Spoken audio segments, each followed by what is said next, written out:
What if you could transform your mindset, happiness, and mental health in just 5 minutes a day? Alex Ikonn is the co-founder of the 5-Minute Journal. I'm just a regular person. And if I'm able to create great consumer brands, I believe others can as well. We started Intelligent Change in 2011, pretty much when we started working on the 5-Minute Journal. But post first business exit, I was like, this is what I want to do. We didn't have this goal like, hey, we're going to make millions. We're like, hey, if we just make $1,500 and if we do that together, we make $3,000 a month. And in our first year, we did more than $1 million. And then the second year, 3, third year, 5. Last year was actually the first time in my business where I had my first unprofitable year. It was a big wake-up call because that year is when I actually tried to be fancy. I tried to hire analysts, these operation people, and I got away from having fun. For me, I'm a lifestyle founder. I'm not a Musk, I'm not a Bezos. And I'm very comfortable as it's like, hey, make a few $1 million, happy days. This episode will teach you how to build a life that's intentional, meaningful, and actually makes you feel good when you wake up.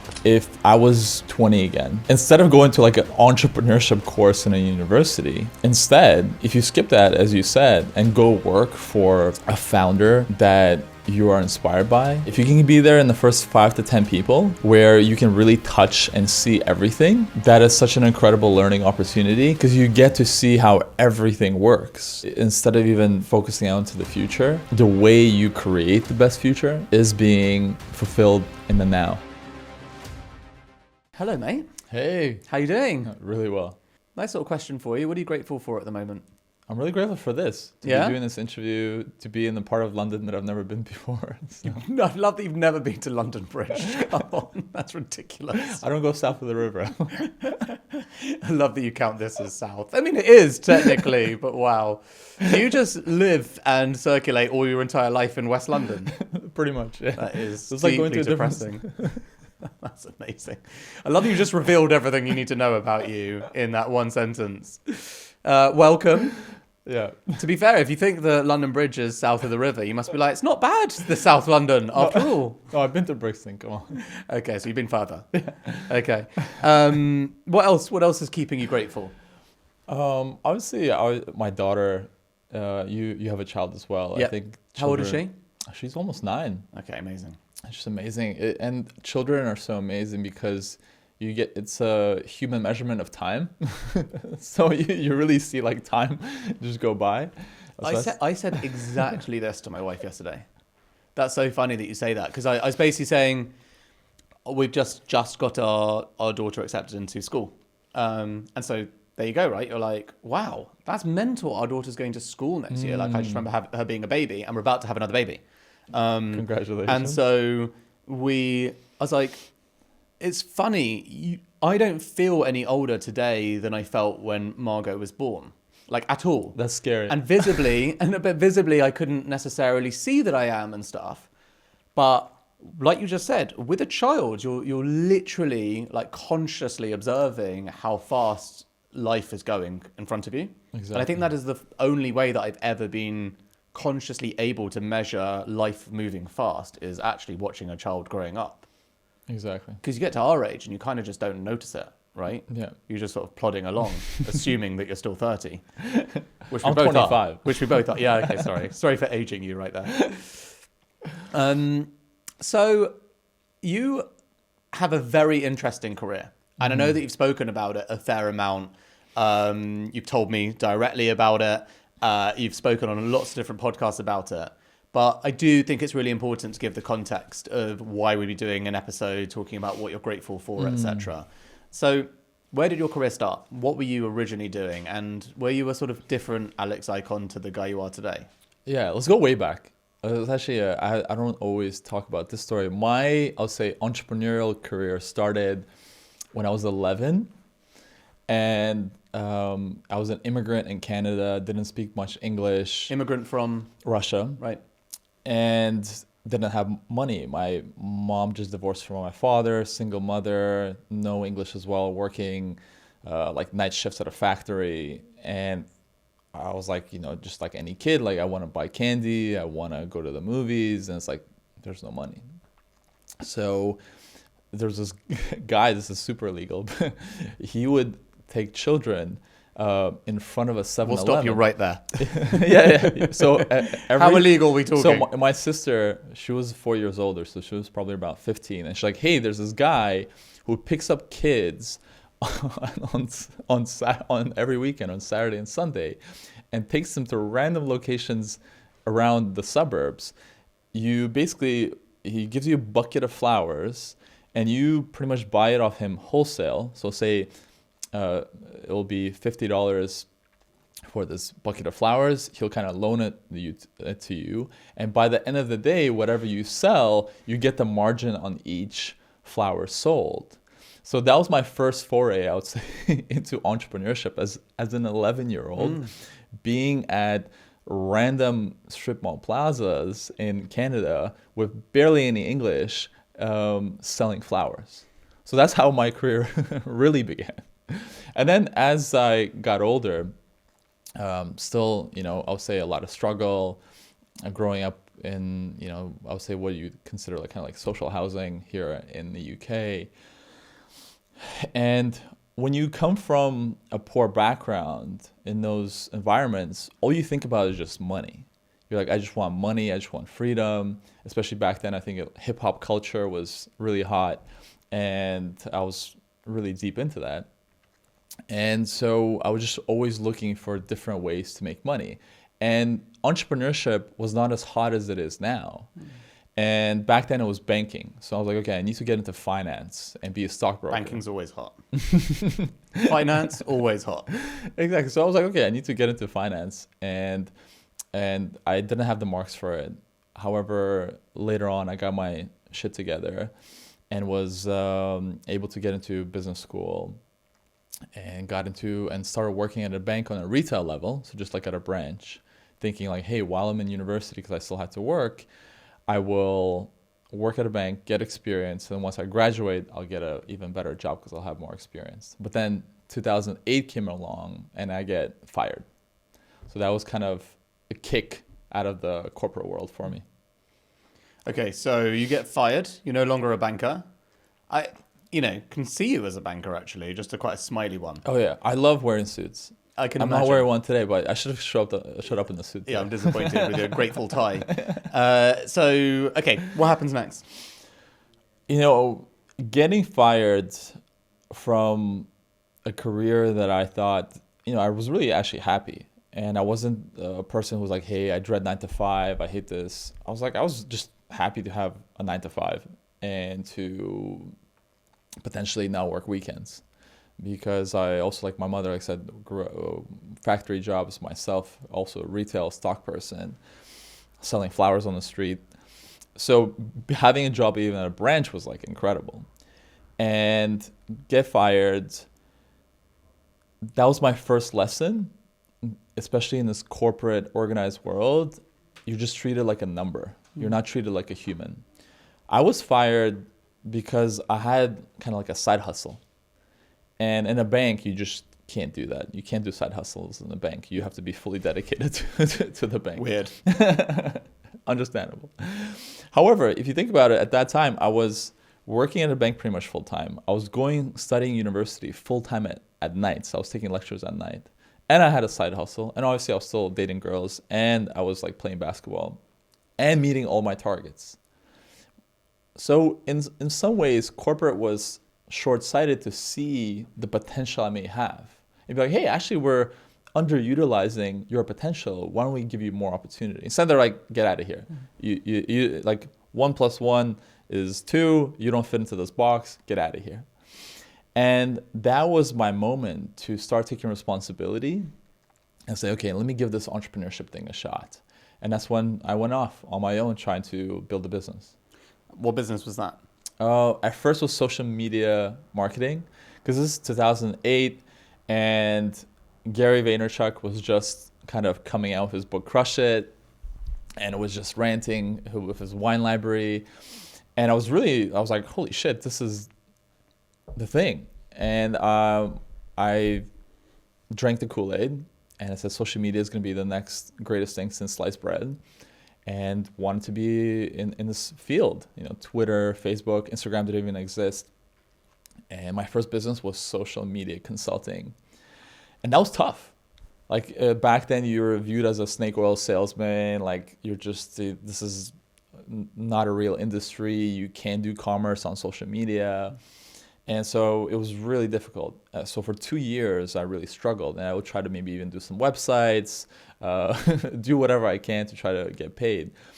And I remember one of my friends, Dan, he now runs a business called Unbound Marino.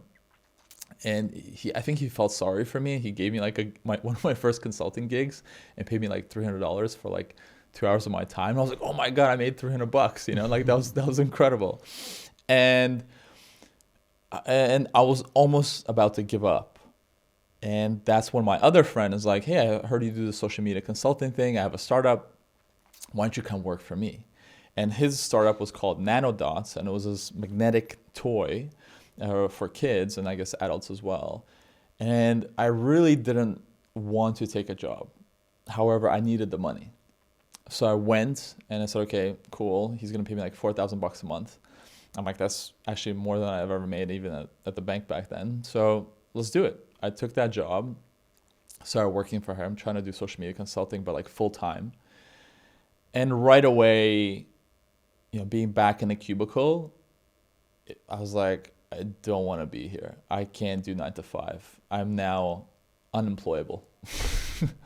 And there I was in that cubicle listening to the 4-Hour Workweek by Tim Ferriss and be like, I need to get out of this. At the same time, I would say I'm super grateful to my friend Dennis, who gave me that opportunity and job, because in about 2 months, I've learned everything I needed to learn to launch my own first business, which was, you know, because I was very curious. How do you source a product? How do you fulfill the product? You know, how do you set up a business? Like the basic things. Because even books like the 4-Hour Workweek, they may inspire you to have your own business, but there's no tactics of how to actually run the business.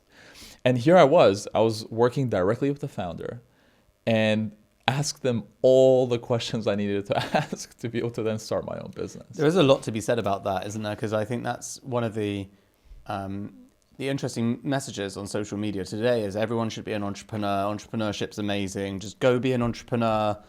Actually, surely the best step is go work with or for an entrepreneur and ask all those questions. Like, be that person. Like, be super curious and learn how it all works. Usually not for 3 months, but a good couple of years. Yes, yeah. And I think that's one of the best choices people can make is go for a couple of years and really dedicate your time, grind harder than the entrepreneur in that time to learn the stuff for free. Because the entrepreneur is not learning that stuff for free. It's costing them money, it's losing them sleep. It's all of the things that you are going to experience yourself when you leave that entrepreneur. So if you can do all of that for someone on their dime and absorb all those lessons, that's one of the greatest career choices you can make. Yeah, I think it's one of the most underrated things that we don't speak about is, let's say if I was 20 again, and how would I get started in entrepreneurship? You're only 25, so. Yeah, almost there.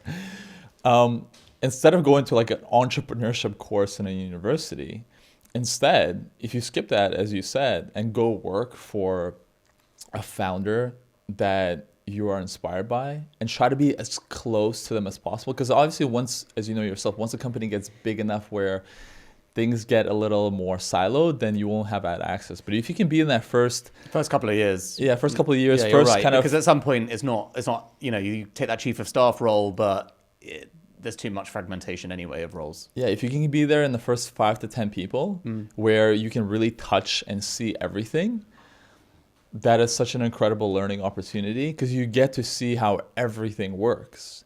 And so this idea before of apprenticeship, whether it be in the trades, but I think the same thing should be open to in entrepreneurships and whether it be consumer brands like ours.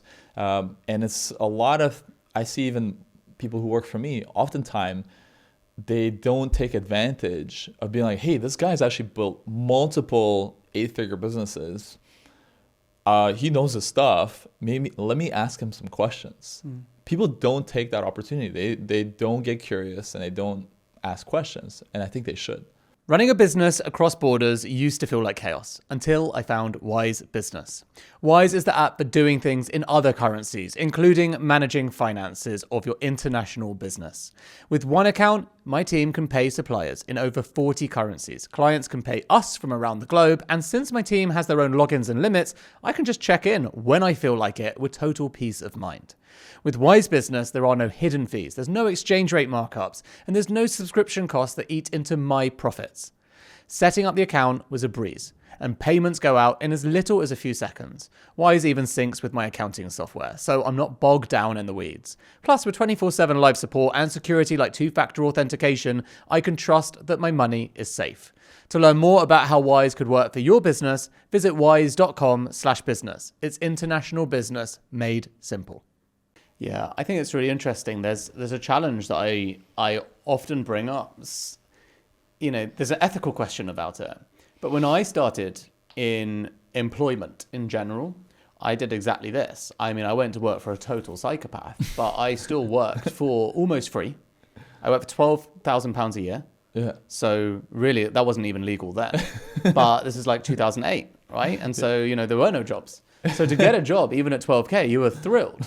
But I got to learn so much. The main thing that I really learned was actually sales skills. But that's like it's probably the most valuable skill that you can learn. That and people skills, probably the most valuable skills you need to learn as an entrepreneur in your career either way, right? Negotiation and people skills. Yeah. I got to learn the sales side, certainly no people skills from him. But the sales side, and I always reflect on the fact that, you know, when I've been building companies, ever since, which was, you know, considerably later. It was sort of 6-7 years after that experience.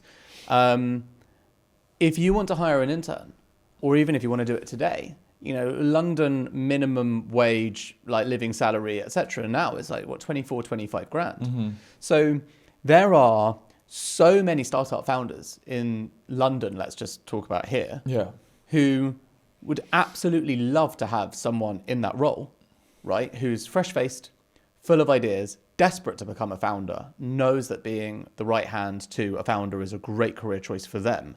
And it's the dream for the startup founder too. Literally not legally possible outside of paying that person 25 grand. And if you're going to pay someone 25 grand, you're probably not going to pick someone who doesn't have any actual experience. Because at that point, you're going to start to hire someone who's got at least 2 or 3 years experience because you can at that kind of market rate. And I think that those are some of like the short-sighted implications that actually happen in the job market in the UK, where on the one hand, you have a very moralistic, logical down one lens thing that says, you know, you shouldn't let people work for free.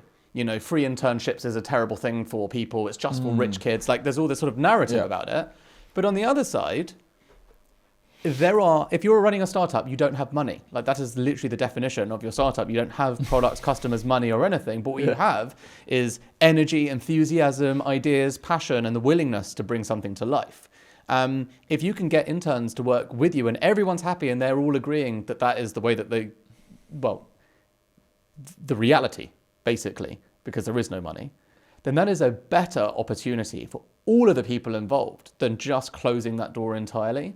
And I felt like that over the last 10 years, like I've been part of, you know, running companies in that shift. Very fortunate for me, like always just on the sort of right side of it, as we've always just had enough money that we can do it. But I know from my own starting point in my career that if that was the law even 15 years ago and it wasn't possible, then I wouldn't have had a start on the ladder either. Yeah. And I think that is, you know, it's such a shame that so many of those doors for what you're talking about and what something that I went through as well, which is just being the person around the entrepreneur and working for basically free, is not really legally possible anymore. I think it should be. And in fact, it's totally justifiable to pay universities, you know, sometimes tens of thousands that you're paying them to actually give your time. Versus that's why I think that trade, if it was up to me, if I was at that age, instead of going to university, for me, if you want to be in entrepreneurship, I would for sure rather work for you for free.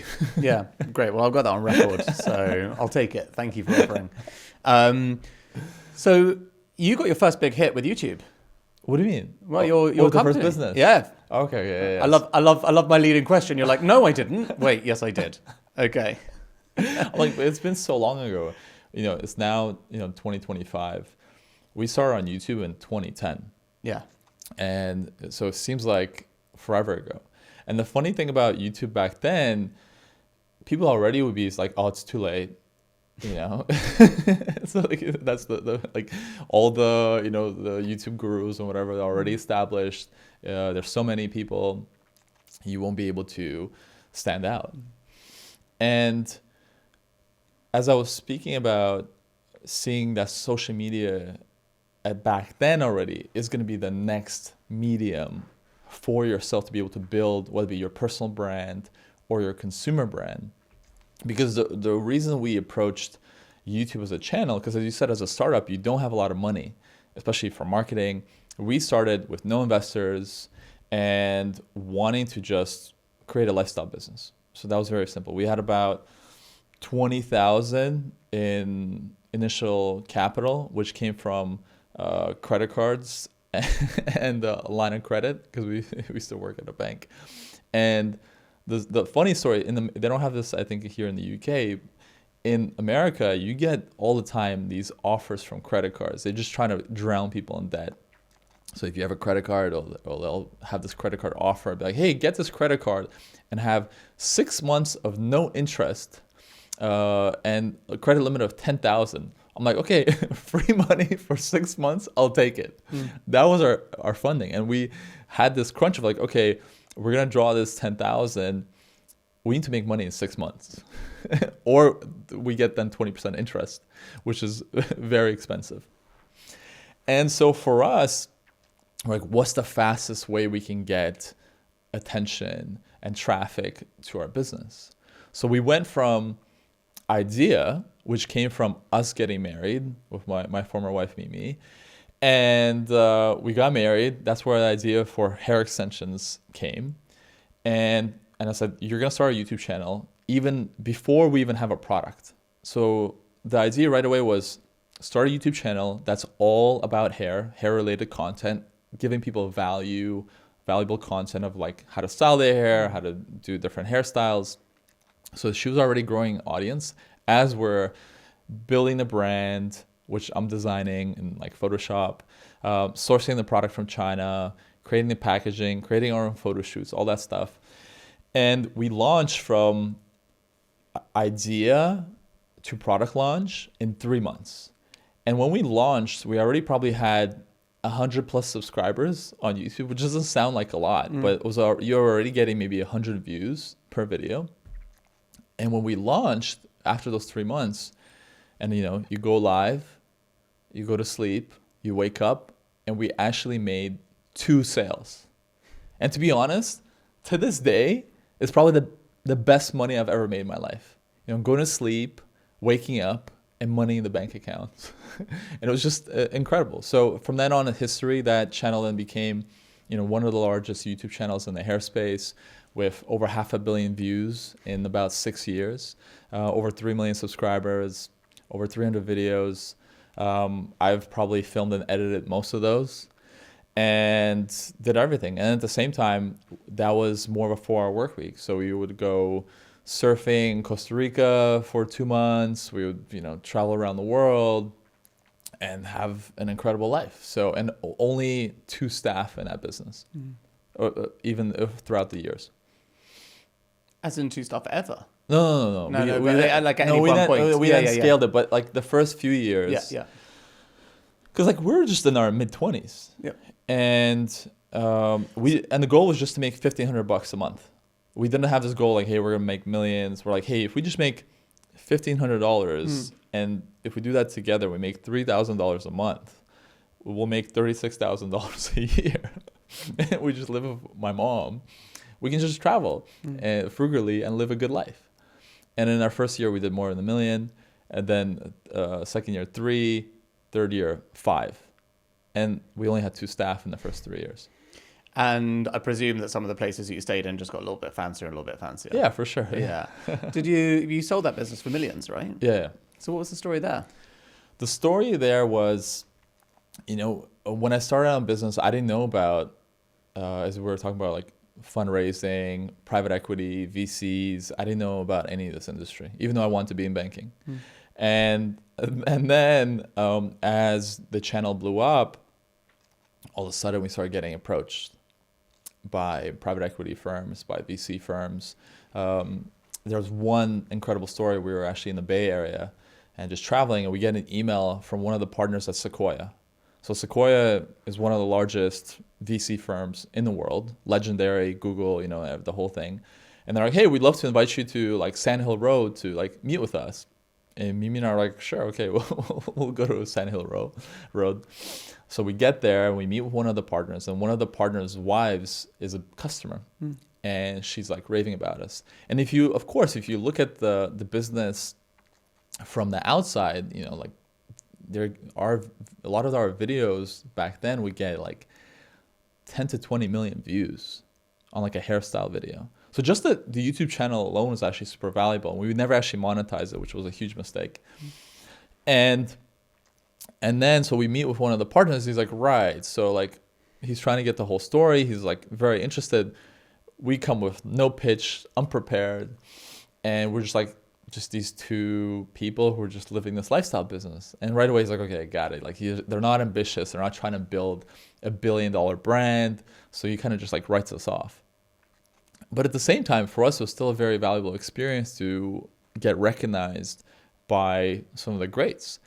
And after, I think about 5-6 years later, we met with another private equity firm.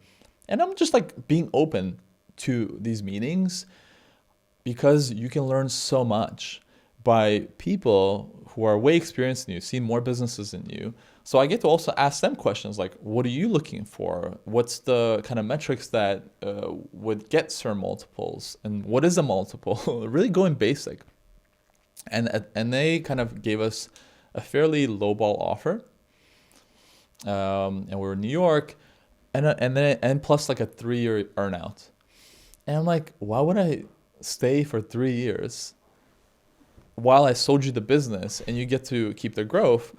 I'll just do this myself. Meaning I've then learned of, okay, what are the metrics they're looking for? How do I need to set up the business in a way where I won't need an earnout? And then at what trajectory and growth I need to create in order to sell at the multiple and at the value that I want. And then we got to work in regards to this is where we're in London, but our office was in Toronto. We then hired kind of an operator to run the business. That's a whole other incredible story of like how we found her. She was just literally a junior consultant from Accenture, like 23 years old, who then would become the CEO of the business in the next 3 years. And we then sold that business. Like I said, we then grew it and doubled it in the next, almost tripled it in the next kind of 2 to 2.5 years. And then went through the process. We had a certain number in mind that we wanted to sell for. And then we sold. And what was the number? I won't reveal in terms of it's in terms of private, in terms of the number, but at the time that we sold, we got the business to like low 8 figures. Okay. And profitable and great EBITDA. We're probably about 20% profitable EBITDA, so it was really great business. The reality, and this is why they bought it, private equity don't actually do much after they buy the business. They just fine tune it in terms of some financial engineering. But the business went on to triple in the next 3 years, even more, and had pretty significant profitable EBITDA. So the buyers were really happy. They were happy, yeah. Yeah, they were really great. And I was a bit sad. Yeah. But gratitude, obviously, you're enlightened. You don't need to be worried about such emotions after the fact. When you guys sold, what did you do the day that you exited? Nothing. Just like literally went home and had dinner? Or? Yeah, we didn't do anything. We didn't celebrate. We didn't pop champagne. We were just like, okay, let's just keep going. Because I think at that point already we were fairly used to money. Yeah. And all the exit provided was really that at that time what we thought is like the safety net where I'm like, okay, I don't need to work. And that's what a lot of us entrepreneurs really strive for.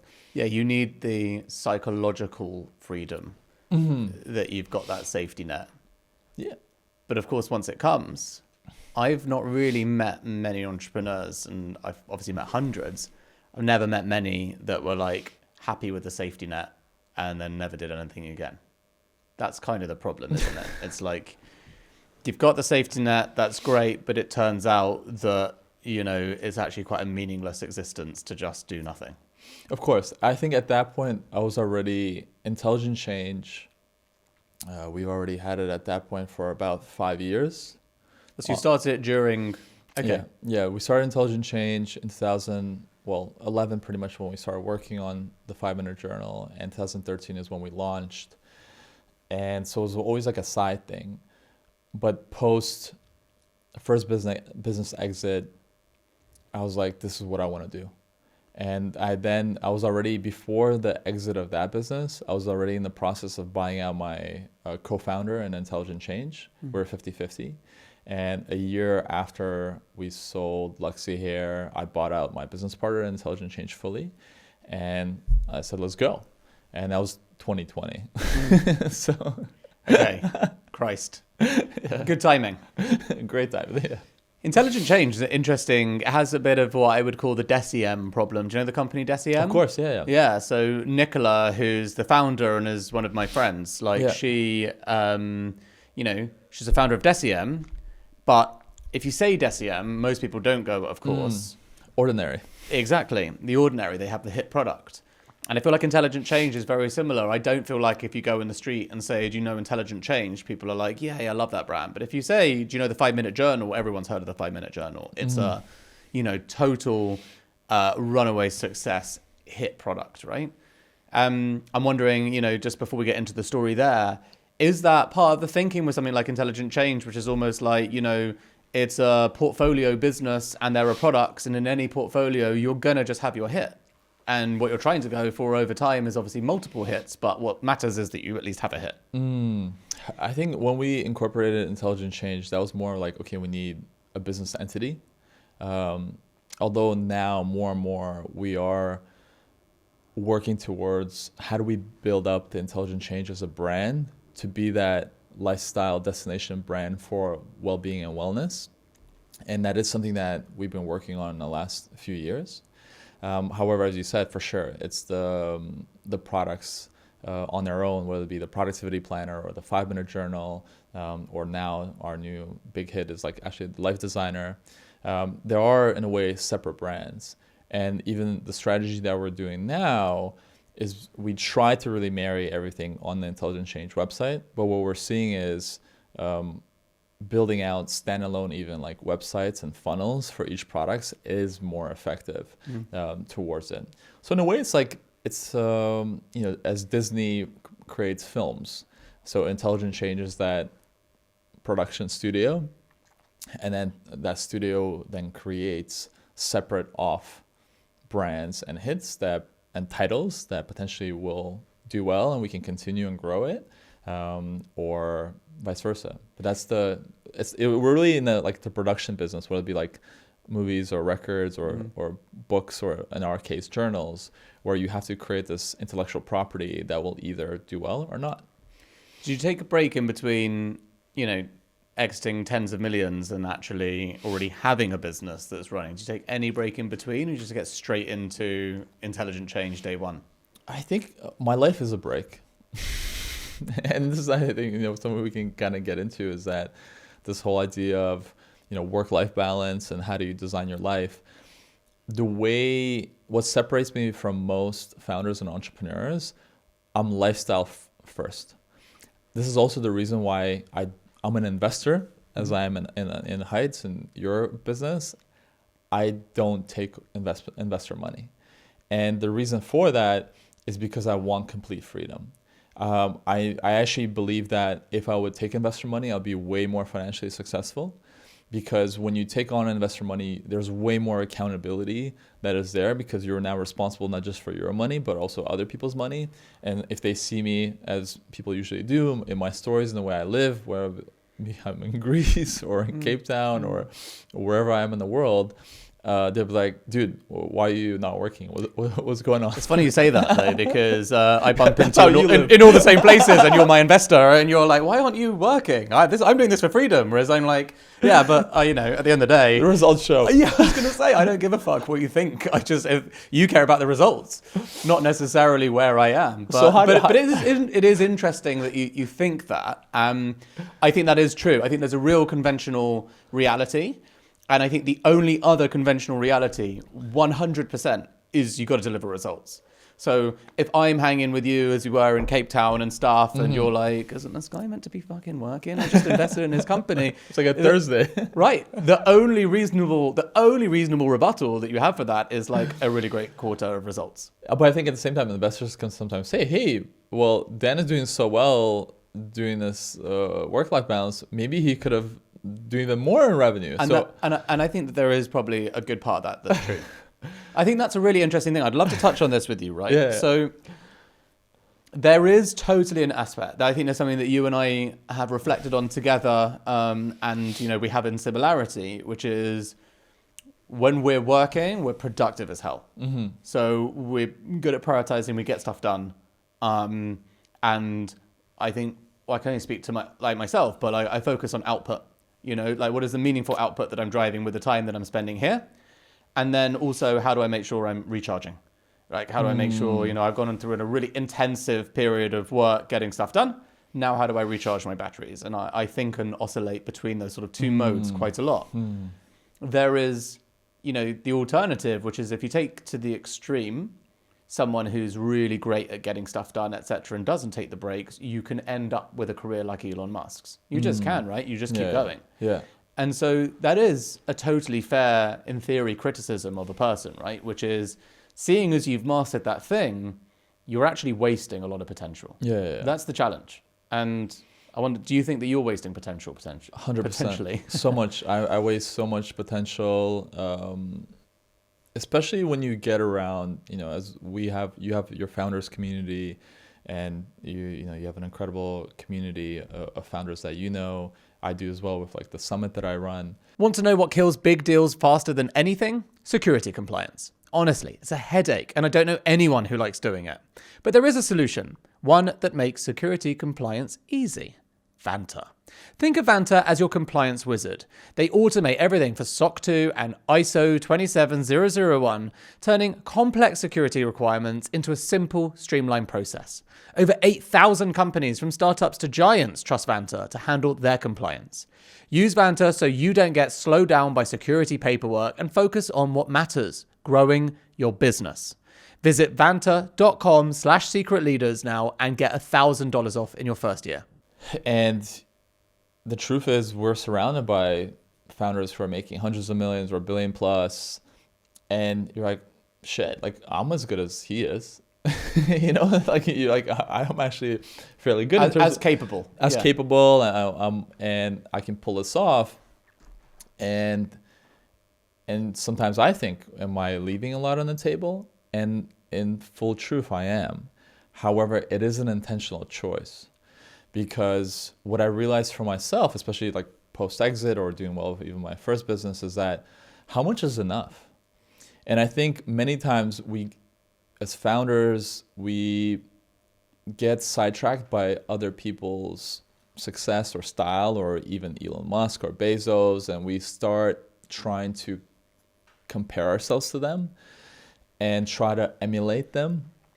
And oftentimes, it actually doesn't end up in a good way. Because you have to stay authentic to yourself. And yes, if you're a workhorse like Elon or Bezos or any of these guys, and then you're fully in, and this is your big vision, and you want to go all in, and you don't want to see anything else, hats off to you, go for it. For me, what I've realized at a very young age, because I've seen my father pass away when I was 17, and in front of me, because he died of cancer, and he died slowly in hospice care. That, to me, was a very full-on lesson with mortality and death, and seeing that life can just end tomorrow. And you got to make the most of each day. You can't just, hey, I'm going to build this $1 billion company, and then I'll enjoy life. What oftentimes happens that 10 years may become 20, 30 years, and then all of a sudden you're 60 and your life has passed by and you have not spent time with your kids, you have not spent time with your friends, or you didn't do the things that you really wanted to. And that is where also the book like The 4 Hour Workweek was such a huge inspiration for me too, to make me see like, I don't want to be a fat guy in a red BMW when I'm like 50 and be like, oh yes, I got the toys now. I want to enjoy it now. Mm-hmm. And I've always enjoyed things now. And that's why like I also love what you're doing. And I think you're also setting a great precedent. And also one of the reasons why, to be honest, like I was on the fence about investing in Heights. What actually sold me in investing in your company was actually when you had a very realistic goal of like where you need to get to, what type of exit that you want. I remember you trying to ask me, is this $1 billion company or whatever? And I was like, no. And to me, honestly, I like that because same thing. I've seen more founders chase things that are too big. And I think that's been the whole theme of, especially in the D2C space, when people are like, we're building tech companies. And then like, dude, like. It's a website. Everything's a tech company. It's a consumer brand. Like, let's be real. Like, okay. And realistically, the best exits in consumer brands come when you're able to sell for maybe for a few $100 million. That's awesome. Because once you get over $1 billion, the amount of buyers decreases significantly. And then okay, you potentially have to go the going public route, which is a whole other beast. So you have to just choose your battles. And so for me, I'm more of an 80-20 guy. That's like my life philosophy, is how do I get to 80% results with just 20% amount of effort? And in most ways that I have a great life and I don't have any regrets. I think it's a really important lesson for people, especially people who listen to a podcast like this. It's why I wanted you on, other than obviously I want to chat to you. Yeah. But it's like, there's not enough people with that kind of philosophy running impressive businesses. And I wish there were. Yeah. And it's not to say that everyone should be. And it's not to say that I don't think I work really hard on Heights. Like I do. I don't pretend that I don't. Yeah. There's plenty of times when I'm working weekends and everything else. And there are seasons as well where it's just all in and I don't see daylight and all that stuff. And then there's plenty of times when I'm like, that's not the season right now. So I'm going to pay attention to that and take a little break. But so many of the people that come on the show and build the impressive businesses that we are inspired by, that we do love and we do use, they have sacrificed a lot. And so many of them are not happy. And it's not that they don't know how to find happiness. It's just that they sort of, to your point, realize that they've blinked and missed a whole entire decade. And I think that is something that is my biggest fear since becoming a parent, is I've just become so much more intentional about everything ever since having my daughter, simply because I don't want to, the classic thing of no one ever sat on their deathbed and said, I wish I spent an extra minute at work. No one ever did that, right? It's always the same stuff. And so, I had the same experience when my dad died in front of me and he'd worked in the same business his whole life and he'd worked really, really hard. And although my dad always came home, for dinner and all of this kind of stuff, he really spent a lot of time in the office, a lot of time working. And actually, I think a lot about, is that what I would want with my kids? Do I want to spend all my time in the office? Like, my dad was my hero. He was my favorite person in the whole entire world. I always would have opted to spend more time with my dad if it was on offer, but he was in the office. I think a lot about it. Like, ever since having my first daughter, Margot, like, I've just made a really strict rule, even, that I'm home for bath time and bedtime. And just by saying that I'll be home for bath time and bedtime every night means that there are a few nights a year, of course, when I'm not, because I'm doing other things. But most of the time, that's what I choose. And even if there's an event happening, I'll go home and do that thing and then go back out to the event. And I'll just be like, I'll turn up late or whatever. Like, there are very few exceptions where I don't do it. I think that there's not enough thought that entrepreneurs put into life. Almost all the great entrepreneurs I know, they put so much of the thought, the 80-20, the 80 is all about thinking about how to make a great business. And I think one of the things that you and I really connect over, and really understand deeply about each other's mindsets in general is if you go the other way and you focus your 80-20 on life, how do I live a great life? Actually, you'll find that the business really does flourish as well. You can absolutely build an amazing business with a great culture and an awesome team and incredible customers and all the things. What are you sacrificing there? You are categorically, I'm probably sacrificing that we might not be as big as Athletic Greens, let's say, right? So you're right. Maybe we won't be a multi-billion-dollar company, but if you build a really great consumer brand worth hundreds of millions, and you made your whole team happy whilst doing it, and you have tens of thousands, or at that point, hundreds of thousands of amazing happy customers, and you brought value to the world, and whilst doing it, you lived a really meaningful life, and you spent time with your family and your friends, and you went on adventures because we both love adventures. That was such better time spent.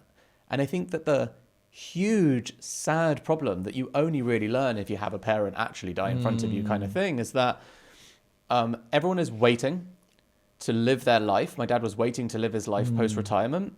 But actually, my dad's health started failing from the age of 45.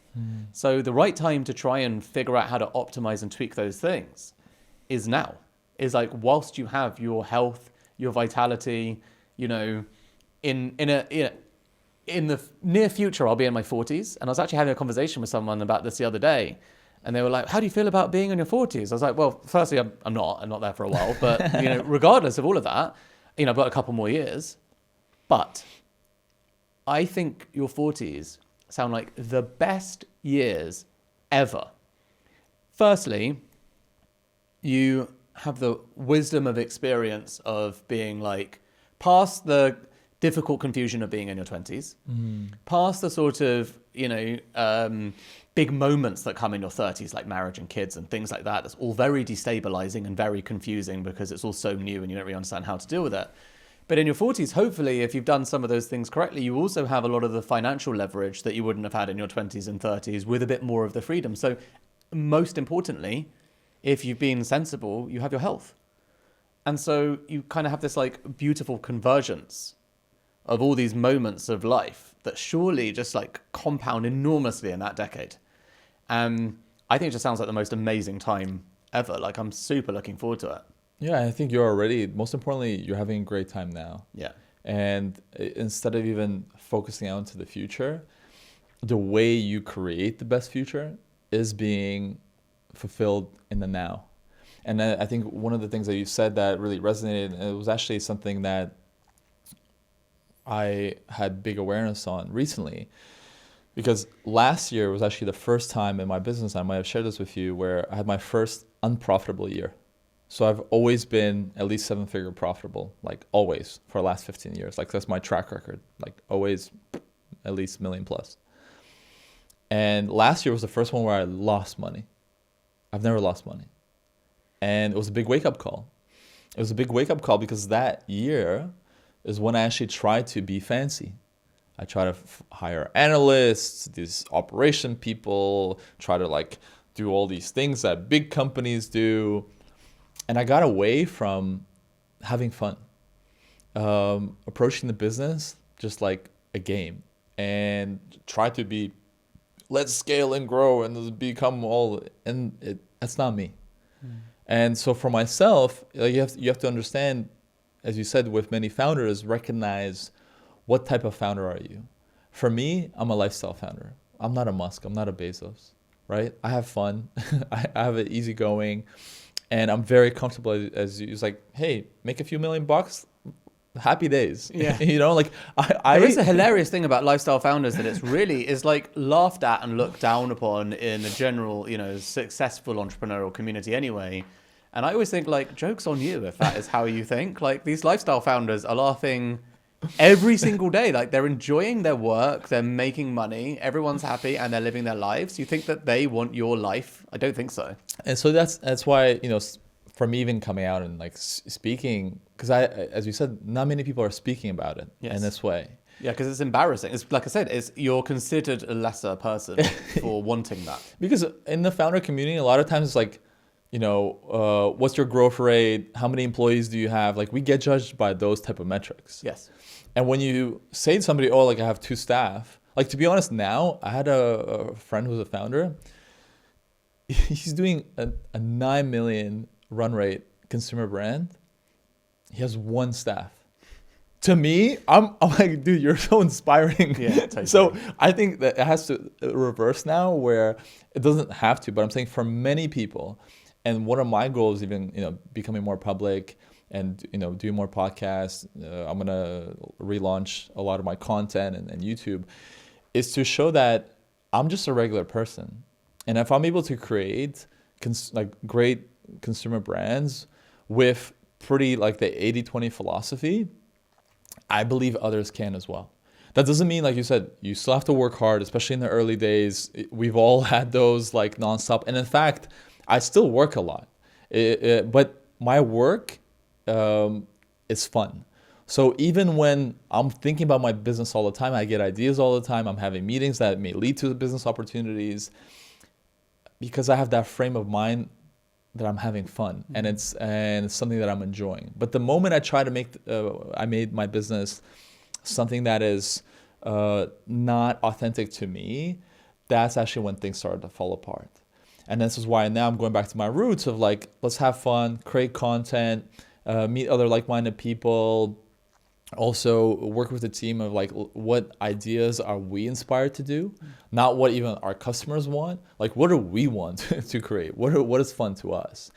And I believe in the long run, you create hits. Like 5-Minute Journal was created not from this, hey, we're going to sell millions of units. It was created with the idea of, I have a certain problem that I have myself. I want this to exist. Let's create it and see what happens. Let's print 1,000 of these. If it fails, it's fine. And that's really my approach to business. I think there's a quote that I keep coming back to in my life at the moment. Honestly, it's having an enormous reverberation in everything that I do, which is from Naval, as most quotes are. Most quotes are misattributed to Winston Churchill, but they were actually Naval. And it's, we will fight them on the beaches. No, it's not, I'm joking. That one was Winston. It was, do what feels like play to you, but work to others. Mm-hmm. And I think that is where you find your zone of genius and where you really should be spending your time. And it's also, I'm using it as a proxy at the moment to understand where I do and don't want to spend my time professionally and personally. Is literally sitting with the feeling. Does this feel like work? Or does it feel like play? And there was always a time when some things really always felt like play, and then the years go on and you notice it feels like work. Maybe it's time to stop or change. And I think that's really, really important, because there is the other side of the founder syndrome, which is we're very gritty people. We're very resilient, can sometimes lack a huge amount of self-awareness, especially when it comes to what's fulfilling you and making you happy. And as a result, because you're so driven, you just keep doing a thing because it's making money. That's the worst trap. Because something's making money, you just carry on doing it because why wouldn't you? Or because that's just the way that I always did something. Or because of compound interest being that magical law, so therefore I'll just keep grinding it out and the compound interest will keep growing. It's like, sure, that is how most incredible, successful entrepreneurs do actually get those amazing results in the end. But the counter to all of that is simply like you were saying, and like Naval says, which is, but is this play? Are you having fun? Another question that I'm starting to use, how would this look like if it was easy? And similar to that, it was like, you can say, how would this look like if it felt like play? And because to that founder syndrome that you're speaking about, we see a lot of, founders speaking like, hey, you have to hustle, you have to be gritty, you have to, eat glass. Like it's this dialogue. And stare into the abyss. Yeah, stare into the of course you have to stare into the abyss. And a lot of times I felt guilty because when people ask me for my journey, I'm like, actually, like I had fun. And hey, I still made millions. So, okay, maybe I didn't get into the billions, but for me it was enough. Yeah.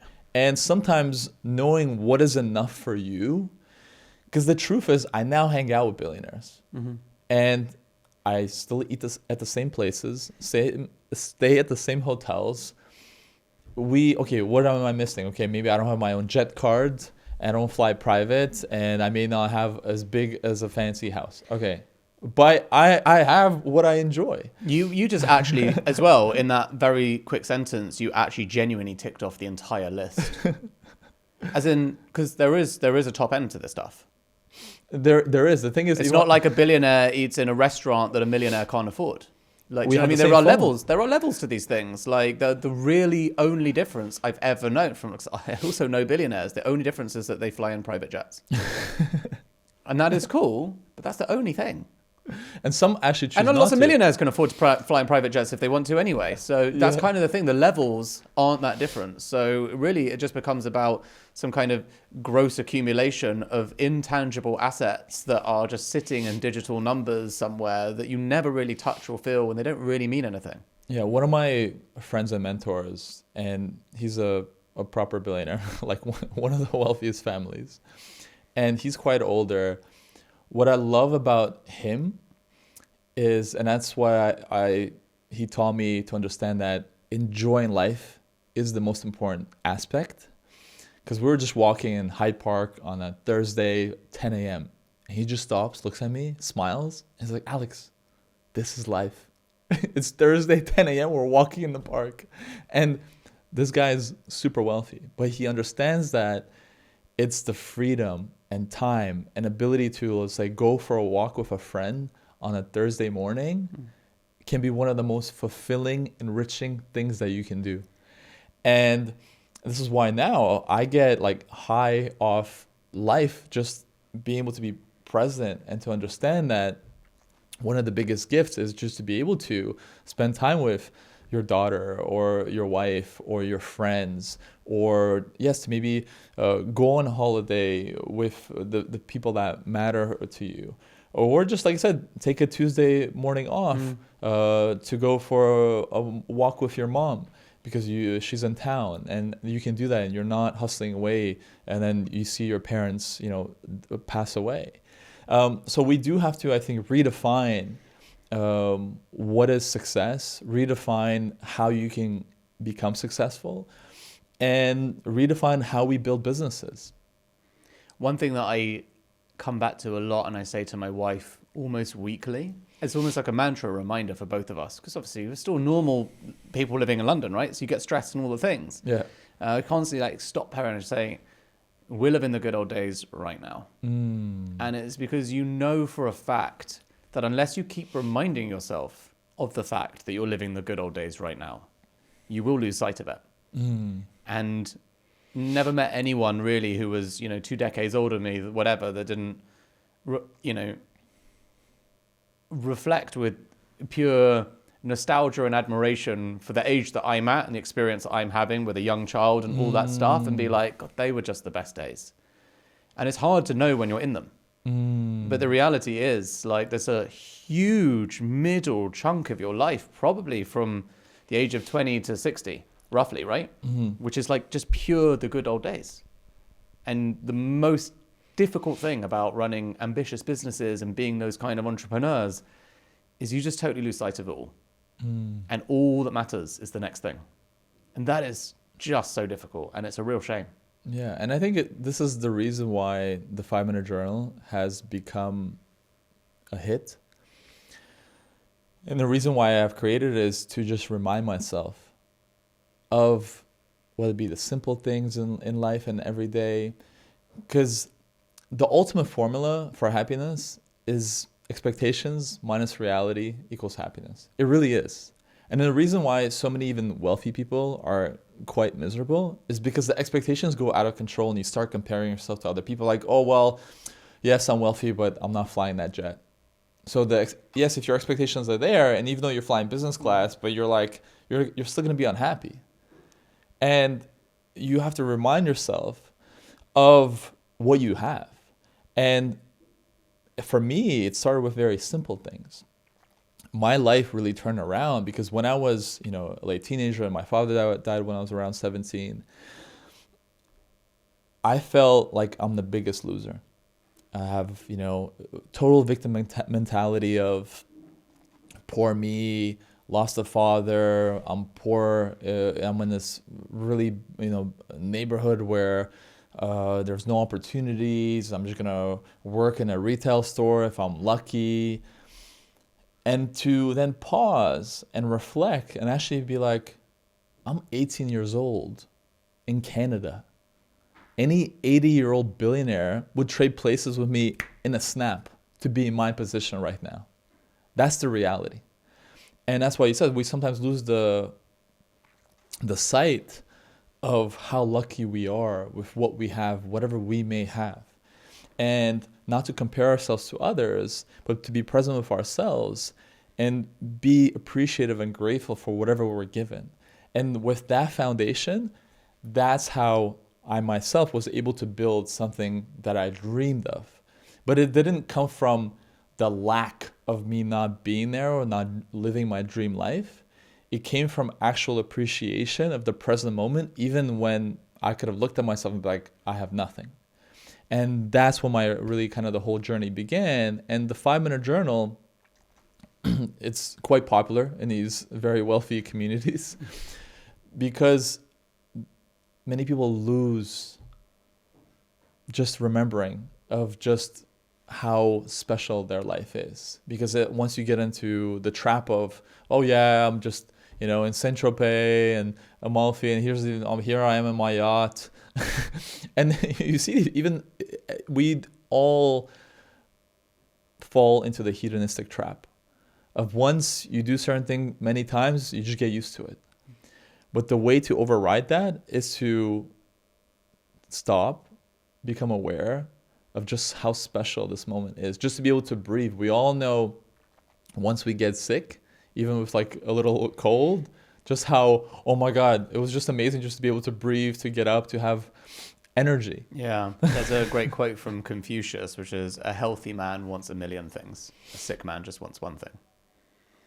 And I always thought that was just like so profoundly brilliant, isn't it? Because whilst you have your health, you're always chasing all of these things. And if that one thing goes, then your life changes forever. Yeah. And all you ever want is that one thing back. That's why for me, my baseline is just waking up. Honestly, I wake up in the morning, I'm like, I'm grateful to be alive, healthy. I get to live another day. Incredible. That's my baseline for happiness. Everything else is a bonus. So whatever I get, whether it be a hug or a great conversation or an opportunity, like happy days. But my baseline is just waking up. And everything else is happy days. Yeah, because people didn't wake up today. All over the world. Exactly.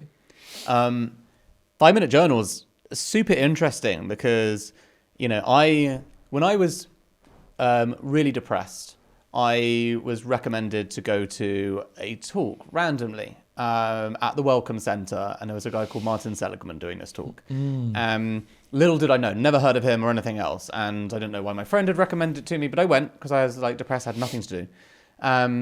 He talked about the study of gratitude and how, it turns out this guy was one of the first people in the whole world, if not the first person, to scientifically prove that gratitude practice can improve your happiness.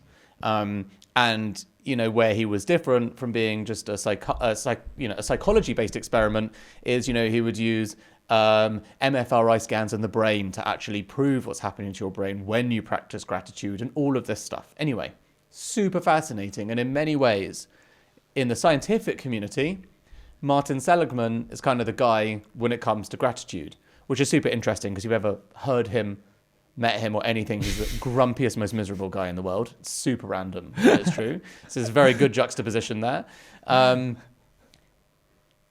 However, in many ways, I feel like the 5-minute journal is sort of like the thing that popularized gratitude And it's so interesting to create a product into the world that taps into a growing niche and explodes that niche in terms of awareness. If 5-Minute Journal was the product that popularized gratitude globally, Tim Ferriss, certainly as far as I was concerned, was the cannon fodder, right? So how did, you talked earlier about 5-Minute Journal and also reading 4-Hour Work Week.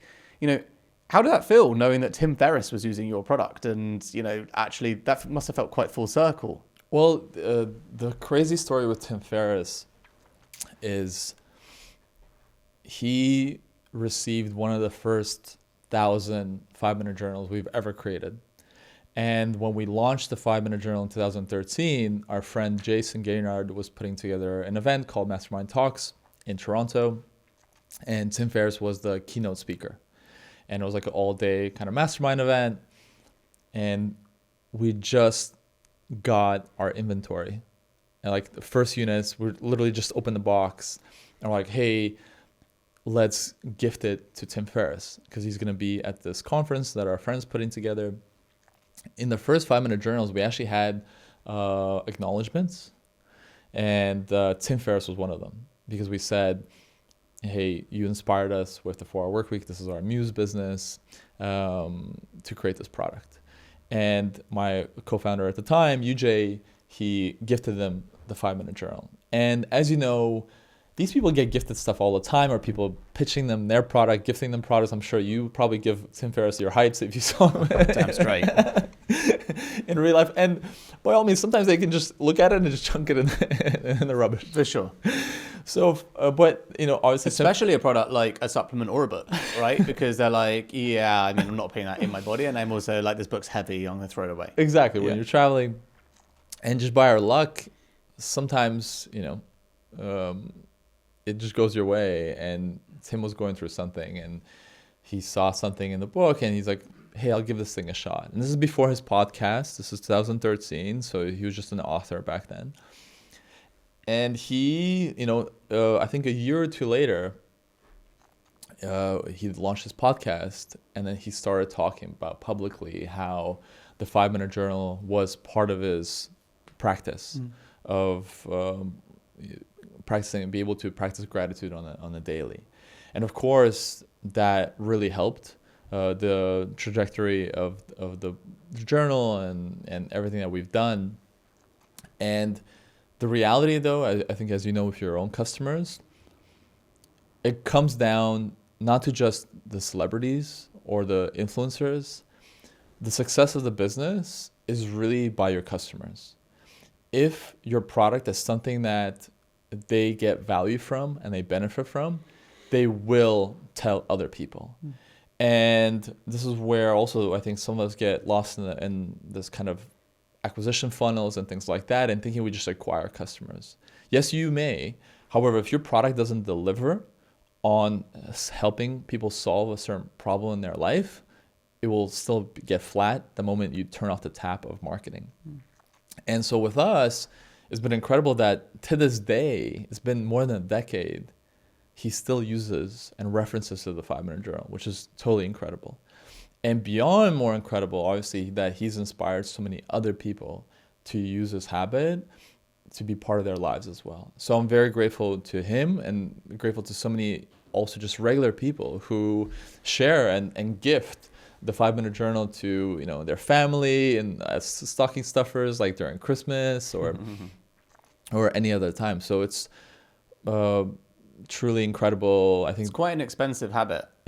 Which one? 5-minute journal. It's pretty. What do you mean? In what way? Well, as in I constantly feel like I've run out of bloody pages again, and now I need to buy again. It's a genius. Unlike most books, it's essentially a subscription product, right? It's genius because it's kind of again, very similar to Heights, of course, but it's the magic is in the daily habit. And so if you get through a journal, you've completed a really bloody amazing habit, essentially. Obviously, I'm sure most of your customers, not that you'll admit this, but I'm sure most of your customers try it and don't get through the first journal because it's like all habits. Yes.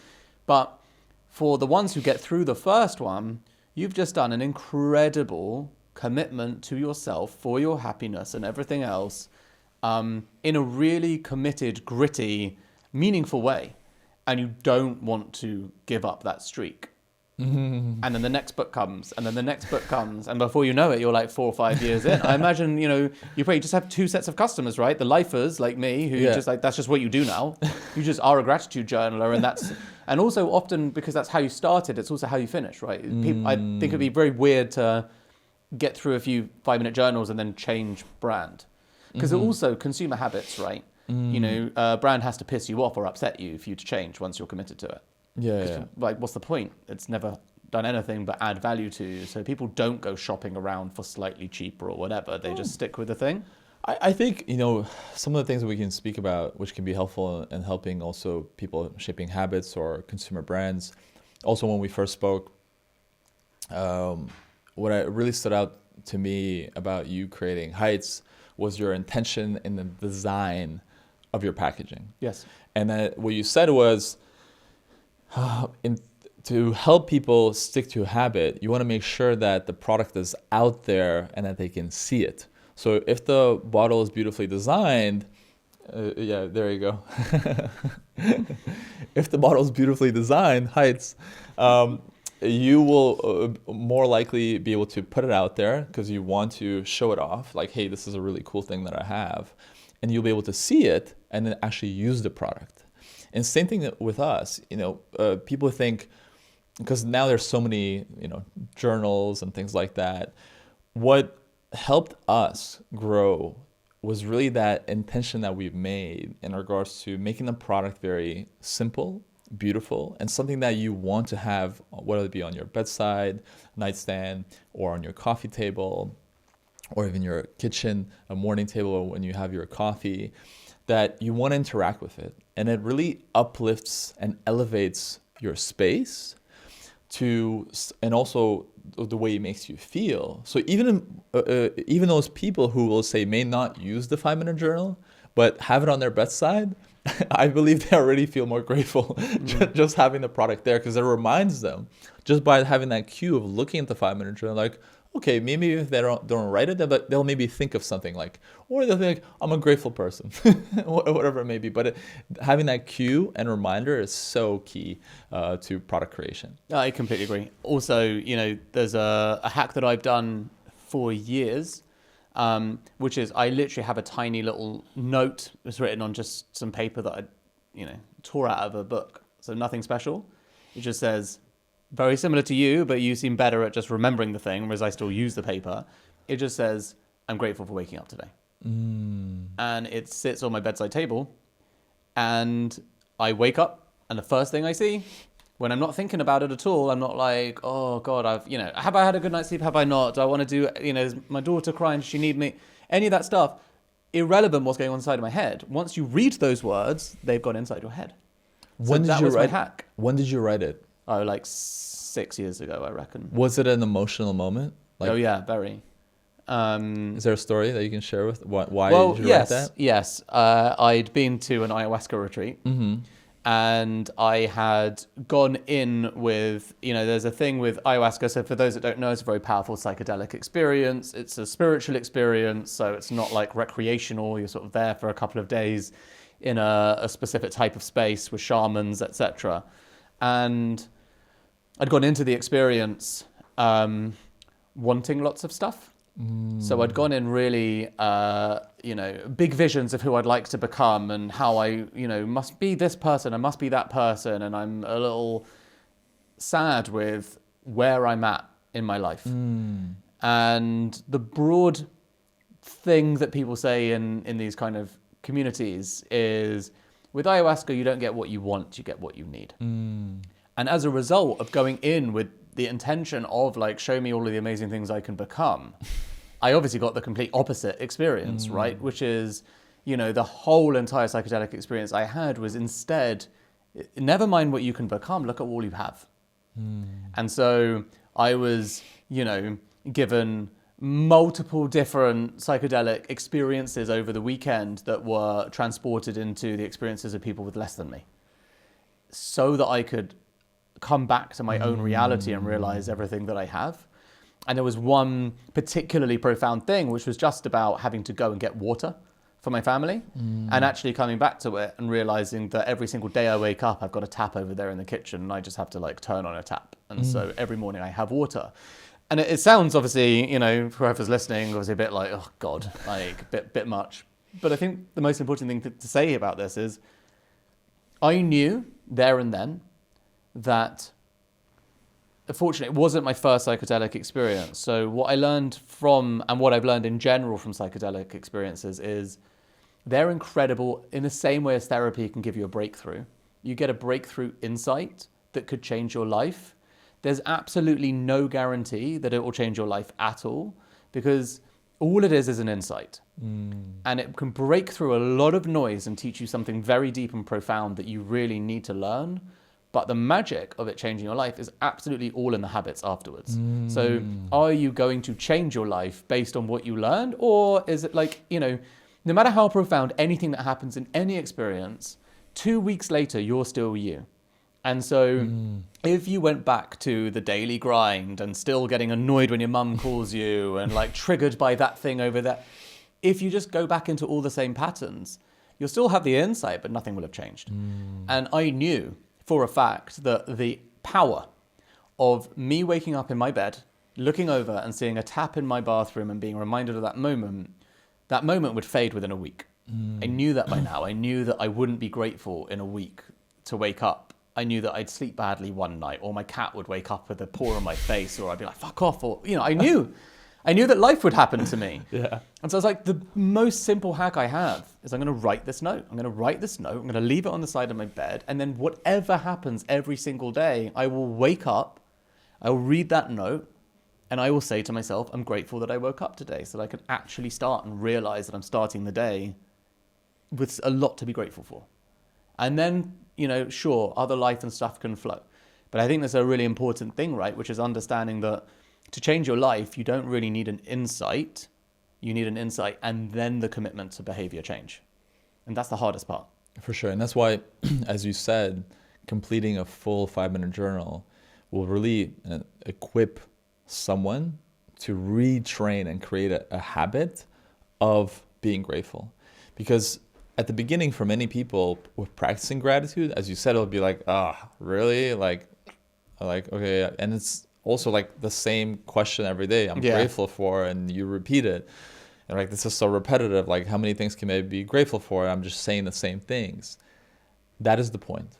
The point is the practice of just showing up and training your mind to say, here's 3 things that I'm grateful for today when I wake up.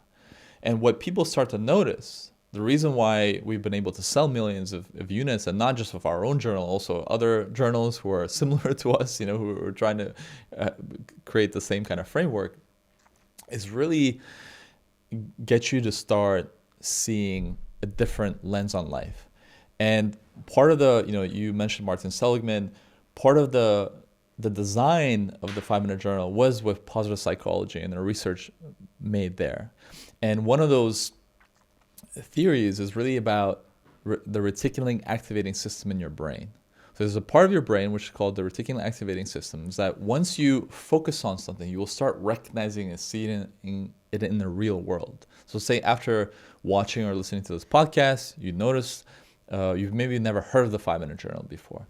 Now, all of a sudden, your brain will be like an algorithm that will... you'll see it at your friend's house, you see it there, you see it on ad on Instagram, etc., etc. Yeah, Suddenly it's everywhere. It may have already been there, but your brain, because there's so much information to pay attention to, your brain is selective of what it will pay attention to. However, once you train your own brain algorithm to look for the good and to appreciate, all of a sudden you start feeding yourself that information, you start seeing in the world. This is why it's also so important to not really surround yourself, whether it be with negative people or negative information or news, because your outlook on life will be in that way. So, and another thing that I think your story really resonates of, when you have a deep emotional experience, to be able to write it down and to capture it in that moment. So for me, and you reminded me that I should probably frame this and put it, whether it be in my home or my office. When I hit one of my rock bottoms, I think probably 3 months before my business, when I was about to give up. I was, me and my fiance at the time, Mimi, we're living at my mom's house. I'm about to get married. I'm this entrepreneur, or trying to be an entrepreneur. And in reality, I was just browsing Facebook, wasting time, and being a bit lazy. And my mom comes into my room while I'm wasting time, and she's like, "Hey, I need help with rent money. Can you give me some money for rent?" And I'm like, I just like break down. Like my mother asking me for money. I don't really have money. I'm about to get married. I just feel like a total loser. And then that moment of breaking down and feeling like so sorry for myself, I, for some reason, took out a few pieces of paper from the printer and with a Sharpie wrote, "I will always be financially successful. I will always have financial abundance in my life. I will always be an incredible provider for my family." Because I just wanted to, that feeling of that low, of not being enough, of feeling like you failed as a man for your mother, for your future wife, I really wanted to channel that moment into something. And that piece of paper to me is such a powerful reminder of how your rock bottom can be that opportunity for your future and your catapult, because that is what really put a fire under my ass in those early days of starting a business. Because as we all know, when starting a business, the initial stages is like a rocket taking off. That's where you use most of your energy. It's like all your fuel is just to take off. You have to go all out. Even though, as we spoke about here, about like lifestyle and the 4-hour work week, all that stuff, when you're starting a business, there's no 4-hour work weeks. That's when you go like days, nights, weekends, not sleep. You just keep going. Use all of your energy. However, that like pain of failure is what gave me the fuel, is what drove me to be like, I don't want to ever face my mother asking me for money, crying, and feeling like I can't provide. And a few years later, then I retired my mom, and be able to provide for both of our families, mine and Mimi's. But you need to sometimes go in that low, that rock bottom, that pain, in order to be able to help you see what you have. 100%. I think if everything was just always up, you wouldn't necessarily even find the clarity, depth, or strength to realize what you need to make everything better. I have a slightly provocative question. Mm-hmm. But, you mentioned like all of this in the context of being a man. And obviously a lot of men who think about entrepreneurship and stuff, they will have more the Bezos and Musk kind of mindset as role models. What do you think is a great role model for male entrepreneurs nowadays? I don't think there's enough of them. This is part of the reason, like I said, I'm on this podcast now, or I'm going back to creating content. We need to show a different side. And to me, my actual theory is the coolest, the most successful men or people that are private. They have incredible lives. They don't care to share. They're not loud. They're actually living their life to the fullest. Those are the people that I know, or have been mentors in my life. One of them was, he passed away, and I love this man. He was a former CEO of Burger King, and he's also just done very well in other things. And to me, he was also one of those people who would just be excited to just walk in the park and be like, wow, like this is amazing. And he would always, to me, sign of success is, his kids were in his 30s and they would still want to like go on holidays with the parents. He would go on walks with his daughter, who's yeah, I don't know why it's making like me emotional, but like, because obviously he passed away, and I just feel for his daughter too. But to me, that's success. Like, you are older, your kids are in their 30s, they want to hang out with you, they want to spend time with you. That is a really great way of putting it. Yeah. Because I think anyone listening, especially if you have kids, right? Because now I'm welling up, imagining my daughter wanting to do that. Yeah. Of course, we both pretend like our daughters will naturally want to spend time with us. We don't know, But that is absolutely the goal, isn't it? Is to be someone who actually people feel grateful to be in your presence. Yeah. And you don't make a song and dance of it. You're happy to be in theirs, and you understand how important it is to spend present time with people and make them feel like the most important person in the world to you as well. Yeah. So to me, that's who comes to mind now. I think they're private, they're unknown. Maybe you will feature them, whether it be on your podcast or somewhere else. And I think it's good that we're having this conversation, which probably maybe a bit different than many other kind of leader podcasts that you have. Yeah, I think there's so much opportunity, and to us be able to uncover and shine the light that there's a different way to be a man, there's a different way to also be a father. And let's say, like, hey, we're not perfect either. At the same time, one of my favorite also new friends, and I think he has an incredible book as well, it's called Sahil Bloom. Yeah. 5 Types of Wealth. Yeah, we've had him on the podcast recently. He's great. Yeah, Sahil's amazing. And I think that's, so his book and those type of conversation, that there's different types of wealth that we can have, and reframing it in that way beyond just the material financial success is very important. And that's part of the conversations that I want to have and be able to spark in people as well. Yeah. Well, you're doing an amazing representative job, owning the gratitude space. And I think also bringing that, I guess, conscious entrepreneurship to life really powerfully, right? It's something that the world needs more of. And I think, coming back to the point, men really need to see more people like us, ultimately, who understand that it's not all about the hustle and grind. Actually, there's so much more to this experience. And if you focus, like you said earlier, 80-20, but you focus it on life, you are likely going to do very well in business as well. Yeah, well, I think just one closing point that I want to make that we kind of didn't touch on. My first business, if I wanted to make more money, that would have been the business I should have continued. I would have made way more money. In fact, to this day, I actually still made way more money with hair extensions than I have with journals. Although people think like, oh, you sold so many journals, that's where you made the money. It's actually the hair extensions.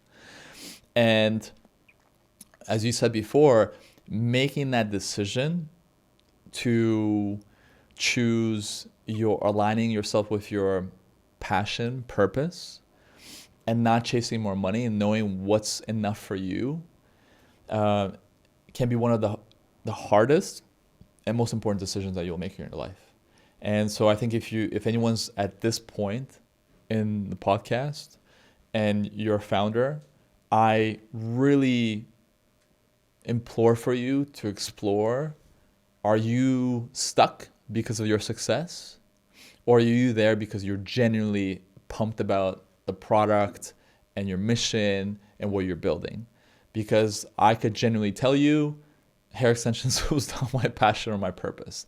Yes, I did that business to make money, but once I made the money, once, as I say, also in psychedelics, but also just in general life, once you get the message, hang up. And potentially go on, explore, have a different journey. Life is there to be lived fully and not to be wasted. And that means you can still potentially, you don't have to kill your business, because I've seen many business founders as well, like, have this existential crisis and then just like destroy their business. I think you can still beautifully exit your business where you can have a nice return and then be able to transition into something that you're really passionate about. But I do believe we need more people in general building businesses that they're genuinely aligned with and are delivering value to the world. And if you're listening here to this now, let this be your sign to inquire within and create something that you're truly passionate about. Because I think that's when you create really big exits, and that's when you are able to see work as play because you're fully aligned with your mission and purpose. Spot on. Alex, it's been every bit the pleasure I thought it would be. Yeah, thank you so much for having me. Man. We got to hang out more outside of Cape Town. I've loved it.